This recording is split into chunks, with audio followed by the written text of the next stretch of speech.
அவ 3200 ஆண்டுகளுக்கு முற்பட்டது இந்த அந்த முதுமை தாலி என்று சொன்னான். அந்த நெல்மணி அவ்வளவு ஆண்டுகளுக்கு முற்பட்டதுன்னு ஆய்வு சொல்லியிருக்கான்.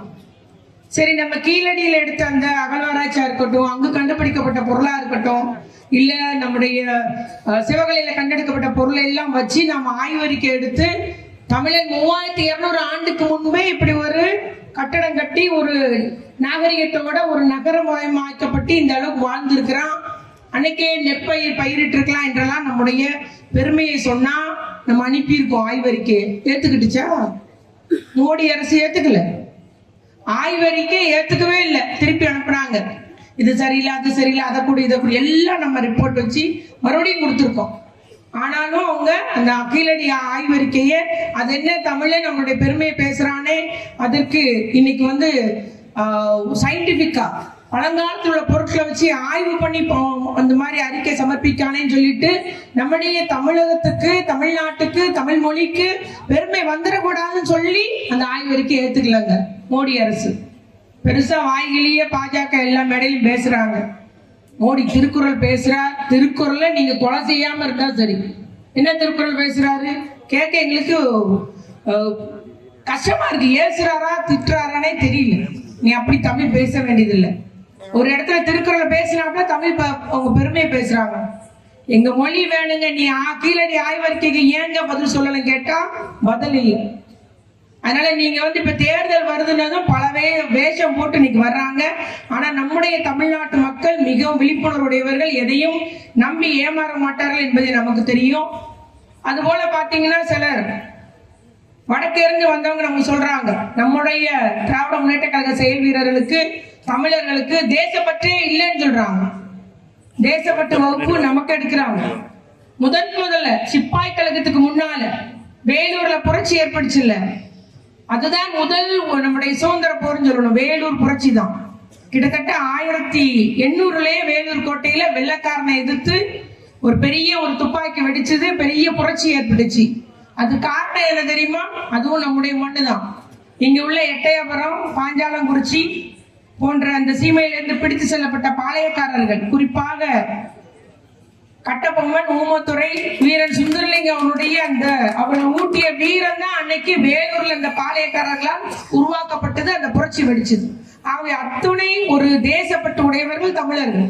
ஆனா தாய் மண்ணை, தாய் மொழியை காப்பதில் நம்ம முன்னுரிமையில இருப்போம். ஆகவே எங்களுடைய இனத்தை காத்துக்கிறதுக்கு, எங்க மொழியை காத்துக்கிறது எங்களுக்கு தெரியும், தேசப்பட்டு தெரியும். அது சொல்லித்தரது யாரும் வேண்டான்னு எங்க தலைவர், நம்முடைய முதலமைச்சர் நெஞ்சு நிமிந்து சொன்னார், சட்டசபையிலே சொன்னார். இதெல்லாம் எங்க இனம் எல்லாம் தெரியும், தமிழகத்துக்கு தெரியும், நீங்க ஒன்றும் தேசப்பட்ட சொல்லிக் கொடுக்க வேண்டாம். அது ஒரு உதாரணம் தான் அந்த வேலூர் புரட்சி. எடுத்து சொல்லிக்கிட்டே போலாம். இன்னைக்கு நம்முடைய தமிழ் மொழி ஒரே ஒரு உதாரணம். ஒன்றிய அரசு ஆலயங்களில மட்டுமே வழக்கில் இருக்கிற அந்த சமஸ்கிருதத்துக்காக வளர்ச்சிக்காக 2500 கோடி ரூபாய் ஒதுக்கீடு செஞ்சிருக்கு. தமிழ் மொழி வளர்ச்சிக்கு எவ்வளவு தெரியுமா? 4 வருஷமா வெறும் 11 கோடி. எத்தனை பேர் பேசிட்டு இருக்கிறோம்? உலகம் எங்க இருக்கான் தமிழ் இன்னைக்கு பரவி இருக்கிறான். அது நம்முடைய முத்தமிழஞ்சர் கலைஞர் கொண்டு வந்த கணினி அறிவினால இன்னைக்கு உலகம் எங்க இருக்கான் தமிழன் பரவி இருக்கக்கூடியது. ஆனா நமக்கு 11 கோடி தான். சமஸ்கிருதத்துக்கு 2500 கோடி ரூபாய் வளர்ச்சிக்காக நிதி ஒதுக்கிட்டு இன்னைக்கு தேர்தல் ஆண்டுனதும் பகல் வேஷம் போட்டு வேடதாரிகள் வர்றாங்க. அதனால மிக கவனமாக இருக்க வேண்டியது நம்முடைய கடமை, நம்முடைய செயல் வீரர்களை கடமை என்பதை மட்டும் நான் இங்கு கூறிக்கொள்ள விரும்புகிறேன்.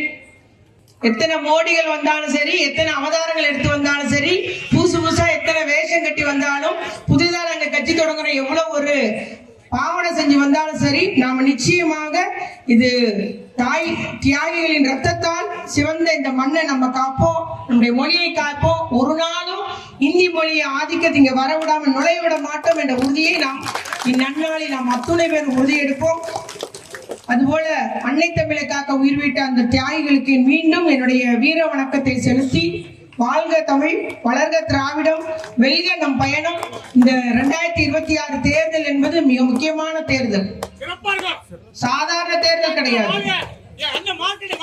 தமிழ்நாட்டை காத்திட, தமிழ் மொழியை காத்திட வேண்டுமானால் திராவிட மாடல் ஆட்சி புரிந்து வரும் முதலமைச்சர் 2வது முறையாக முதலமைச்சர் ஆக வேண்டும். கட்டாயம். நம்முடைய பண்பாட்டு கலாச்சாரத்தை காக்கணும்னா மீண்டும் திராவிட மாடல் ஆட்சி அமையும்.